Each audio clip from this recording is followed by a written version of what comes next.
buto-buto naman ang ating recipe for today's video. Kinamatisang pork buto-buto. Yan ang ating lutuin for today's video. So ayan na nga guys, ay magluluto na ng ating pork buto-buto. Ayan na nga ang ating buto-buto guys.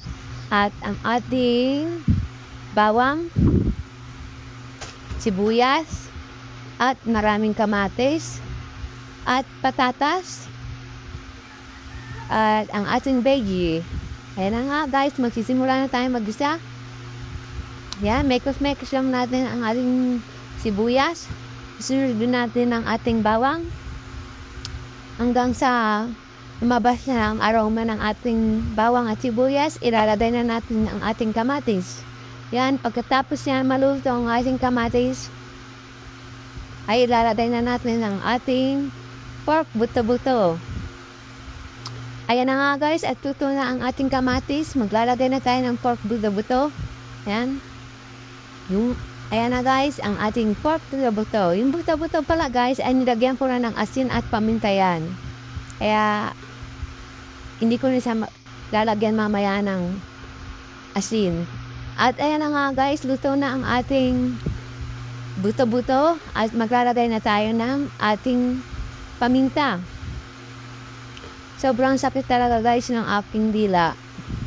Yan. Kaya nahihirapan ako mag-voice over. So maglalagay na tayo ng water district. Ayan. At hintayin lang natin kumulo. At pagkatapos ay ilalagay na natin ang ating mga veggie. Ang ating patatas. At lutuin lang muna natin yan. Hanggang sa lumambot ang ating pork buto-buto, ay maglalagay tayo ng pork cubes. Ayan. At titikman nyo rin guys ang inyong niluluto para alam nyo kung ano i-adjust pa dyan. At ilalagay na rin natin ang ating veggie. Ayan. May siling green tayo, pechay at repolyo. At malapit na yan maluto guys ang ating kinamatisang pork buto-buto. Masarap kasi ang buto-buto guys kasi may mga mangingita pa. Ang mga bata kasi ayaw ng puro laman. Gusto nila yung may mga konting buto-buto. Kaya yan ang niluto ko. So ayan na nga guys.